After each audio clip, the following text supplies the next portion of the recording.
कादंबरी सुडाग्नी, लेखक कल्लापा ज्योतिबा पाटील. भाग पहिला. मावळतीकडे झुकलेला रविराज आजच्या दिवसाचं राज करून परतीला निघाला होता. थकलेल्या किरणाने साऱ्यांना जणू सलाम करत होता. त्याच्या निघण्याची चाहूल लागताच रंगात आलेल्या कुस्त्यांचा फड आवरत घेण्याची घाई सुरू झाली होती. रामपूर गावचा कुस्तीचा फड म्हणजे साऱ्या पंचक्रोशीत मोठ्यानं भरवला जाणारा कुस्ती फड.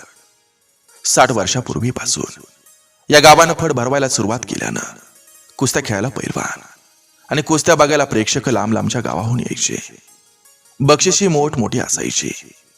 60 वर्षांची परंपरा असणाऱ्या या कुस्तीच्या गावात प्रत्येक घरी 4-2 पैलवान तयार व्हायचे. पैलवानाचं गाव म्हणून रामपूरच्या जिल्ह्यात ख्याती होती.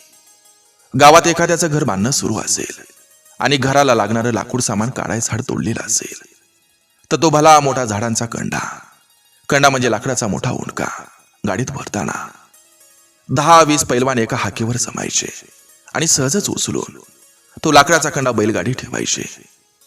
एखाद्या गावच्या कुस्त्यांच्या फडाला गावचं पैलवान निघालं म्हणजे रस्ता भरून जायचा आणि फड मारून आले म्हणजे बक्षिसाने भरलेली काठी रस्ता भरून जायची. रामपूरच्या पैलवानाबरोबर सहजासहजी कोणी हात द्यायला तयार नसायचा. तयार झालाच तर तो वर्षभर कसून मगच रामपूरच्या पैलवानाला कुस्तीसाठी हात द्यायला यायचा. या गावातील पैलवानासाठी घरी खास दुभत्या 2 म्हशी पाळल्या जायच्या. या गावची माती आणि रान हे मोठं कसदार होतं. त्या कसदार गवतावर पोचलेली दुभती जनावर भरपूर दूध द्यायची. ह्याच दुधावर ते पोचलेलं पैलवान दुधाचा गुण आणि ऋण जाऊ द्यायचे नाहीत.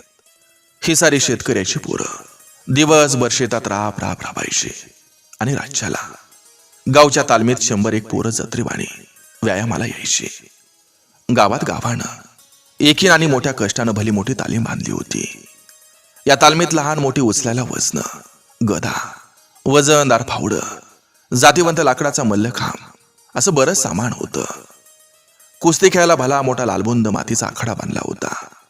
या तालमीत पोरं जोर बैठका मारायला लागली म्हणजे त्यांच्या हुंकाराने तालीम घुमायची आणि पैलवानाच्या घामाने तालीम नुसती भिजायची. मग आखाड्यात 10-12 कुस्त्या व्हायच्या. वस्ताद बी मोठ्या आवडीनं एकापेक्षा एक भारी आणि ठेवणीतलं कुस्त्याचं डाव शिकवायचे. पावसाळभर व्यायाम आणि कुस्त्यांचा सराव केलेलं लहान मोठं पैलवान सुगी कवा संपते आणि कुस्त्यांचा फड कवा सुरू होतो याची वाट पाहायचे. त्यातल्या त्यात आपल्याच गावच्या फडात कुस्ती धरायला ते सज्ज व्हायचे.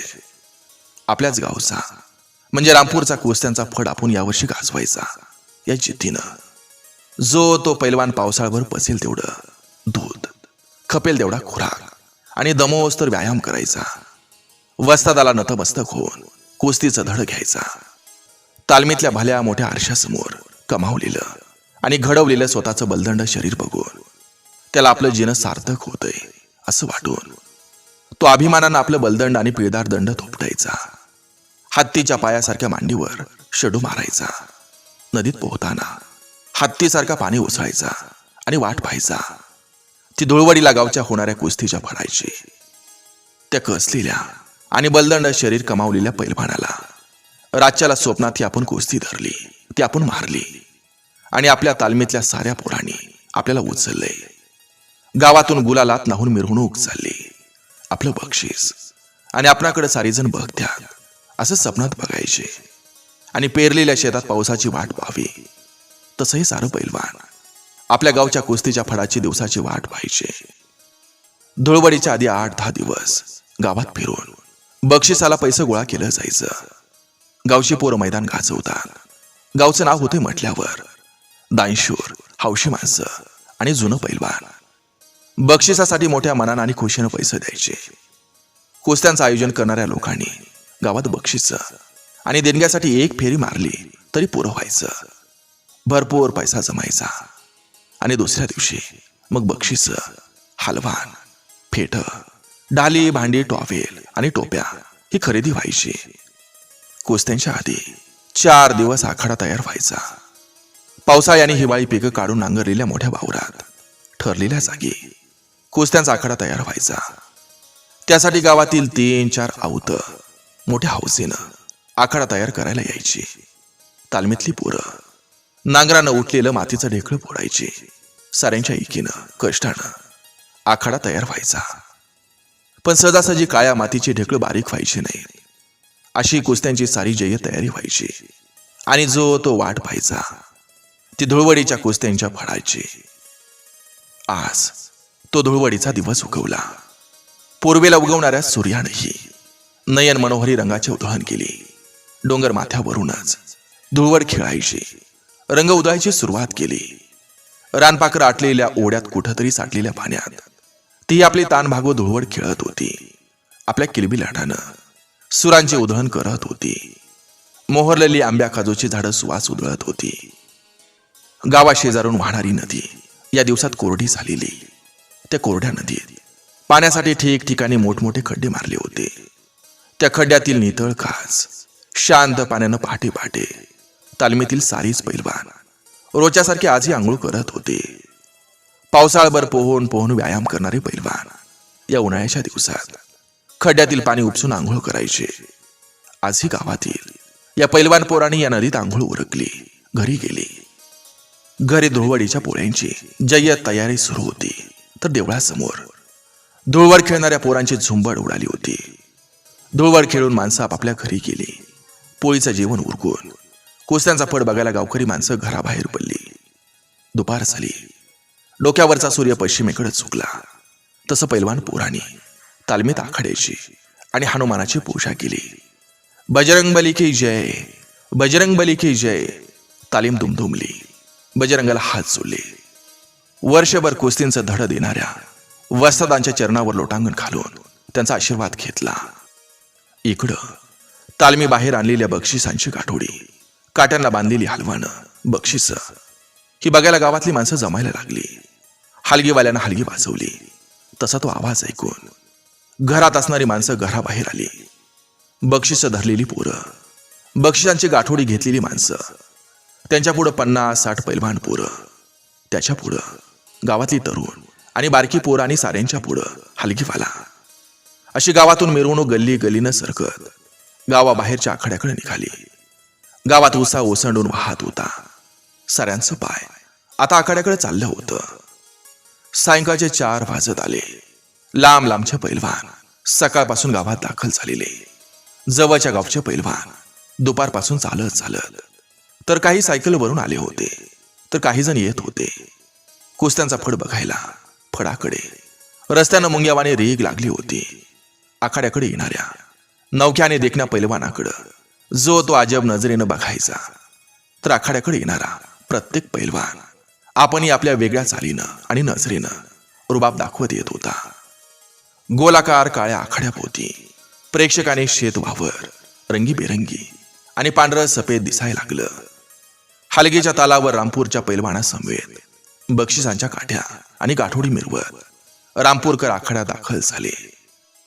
आखाड्यासमोर पाटील, सरपंच, जुने वस्ताद, जाणकार मानकार लोक कुस्ती जिंकल्या पैलवानास आपल्या हस्ते बक्षीस देण्यास मांड्या घालून बसले. त्यांच्या पुढे बक्षिसांचा ढीक होता. आखाड्याच्या बाजूनं जागोजागी गावागाहून आलेलं पैलवान घोळक्यात बसलेलं. त्यातलं काही उठून आपल्या कुस्तीसाठी जोड शोधित होतं, तर काही पैलवान कोणी एखादा पैलवान येऊन आपल्याला हात देतोय ते पाहत होते. असं होता होता 4:30 वाजल्या.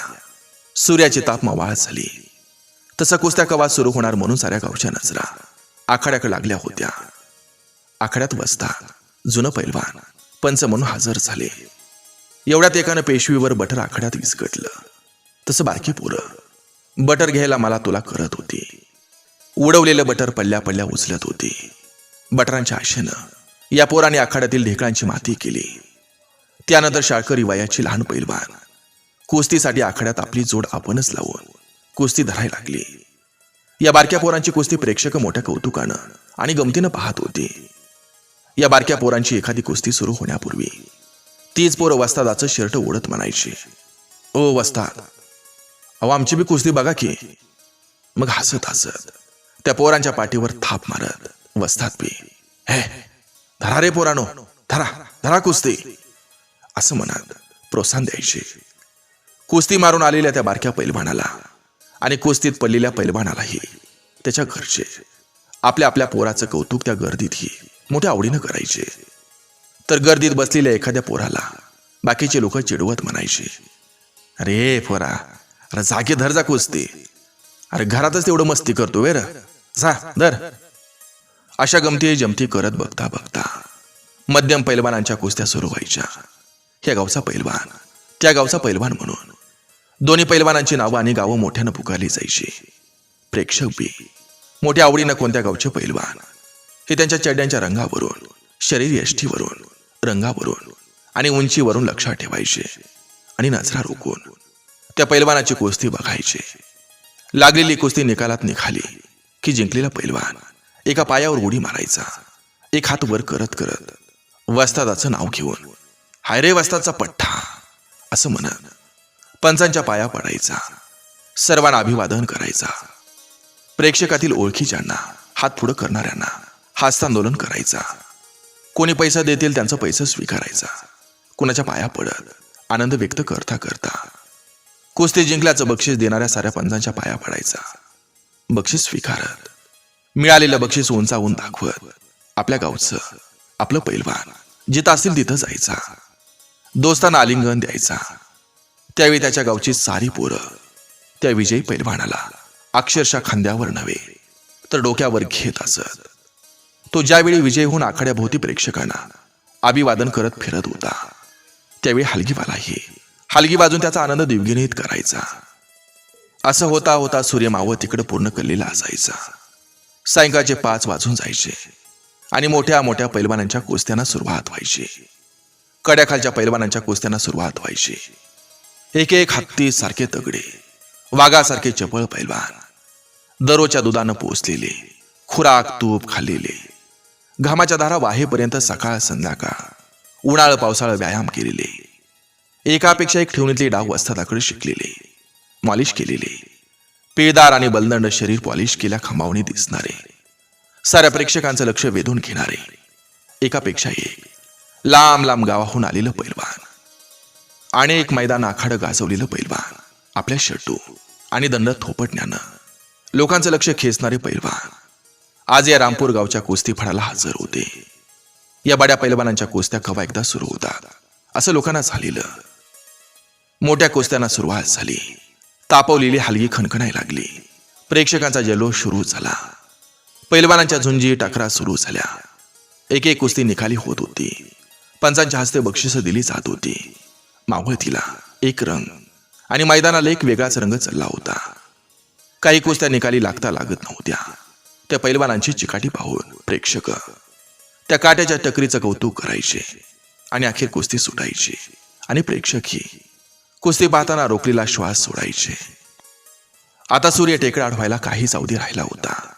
लोकांना घराकडची ओढ लागली होती. गावोगावच्या लोकांना चालत जायचं होतं. आता मोठ्या कुस्त्याही आवरत आल्या होत्या आणि रामपूर गावच्या एका उमद्या तगड्या पैलवानाची शेवटची कुस्ती पाहायला सारेजण थांबले होते. तो पैलवान म्हणजे रामपूर गावचा भीमा पैलवान. आखाड्याच्या एका बाजूला गावच्या 50-60 पैलवानांच्या मध्ये गाजरासारखा लालबुंद हा भीमा पैलवान.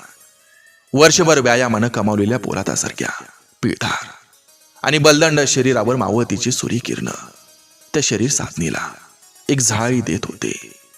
विजयी हो असा जणू आशीर्वादच देत होते. भीमा रोज सकाळी व्यायामानंतर नदीवर आंघोळीला जायचा. त्यावेळी आंघोळीनंतर सूर्यदेवाला नियमित वंदन करायचा. तो सूर्यदेव आज त्याला विजयी भव असा आशीर्वादच देत होता. 1-2 पैलवान मित्र भीमाच्या लालबुंद शरीराच्या खांबासारख्या मांड्यावर लाल रंगाचा चड्डा चढवत होते. तर दुसरा एक मित्र त्याच्या दंडांना हलका मालिश करून एक ऊर्जा देत होता. कुस्तीला तयार होण्यापूर्वी शांत स्वभावाच्या भीमानं शरीराला अगदी साध्या हालचालीतून ऊर्जा दिली. सूर्यदेवाला नमस्कार केला. बाजूलाच असणाऱ्या वस्तादाच्या तो पाया पडला. पैलवान भाऊभूषण आणि नागीच्या पाया पडला आणि भीमानं जसा आखाड्यात पाय ठेवला तसं हलगीवाल्यानं हलगीचा नाद वाढवला. तिकडं भीमाला हात दिलेला भीमाचा प्रतिस्पर्धी पैलवान तोही त्याच तोडीचा होता. तोही हिरवा चढा चढवून जाग्यावर उड्या मारून दंड थोपटून तयार होता. तो जसा आखाड्यात आला तसं हलगीवाल्यानं हलगी वाजवतच त्याला आखाड्यात आणलं. ही कुस्ती आजच्या आखाड्यातील शेवटची कुस्ती होती. साऱ्या प्रेक्षकांच्या नजरा या भीमा पैलवानाच्या कुस्तीसाठी आतुरल्या होत्या. तगड्या पंचानं भीमा पैलवानाचा तगडा उजवा हात हातात धरून उंचावत भीमा पैलवान रामपूर असं पुकारलं. त्यानंतर दुसऱ्या पैलवानाचा बलदंड डावा हात हातात धरून तोही उंचावत मल्लू पैलवान राजगाव असं मोठ्यानं पुकारलं आणि पंच बाजूला झाला. त्यावेळी दोन्ही पैलवानांची नावं ऐकण्यासाठी मगापासून असणारा गोंधळ गोंगाट आवाज हा क्षणभर शांत झाला आणि दोन्ही पैलवानांची नावं ऐकताच पुन्हा कुजबूज आवाज, जयघोष आणि प्रोत्साहनपर आवाज सुरू झाला.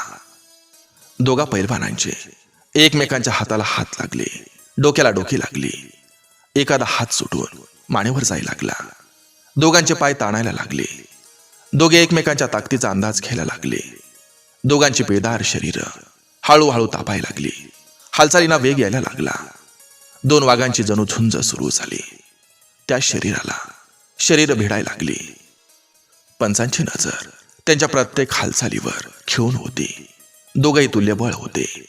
भीमा आणि मल्लू या तगड्या बलदंड पैलवानांची कुस्ती निकाली लागताच गाव गाठायची ही काहींची घाई चालू होती.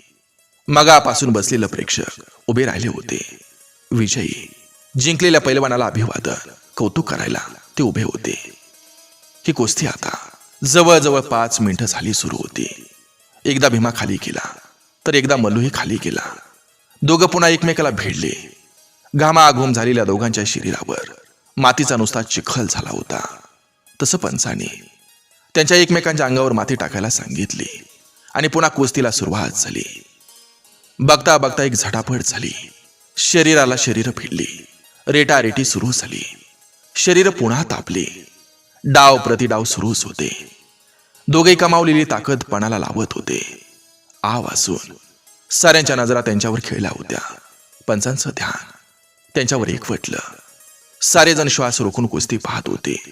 अशी एक झटापट झाली आणि भीमा पैलवानानं मल्लू पैलवानाला डोळ्याचं पाता हालेस्तवर धोबीपाच्या डावावर चितपट केलं. कुस्ती निकाली झाली. विजेच्या चपळाईनं भीमा पैलवान पंचांच्या पाया पडला.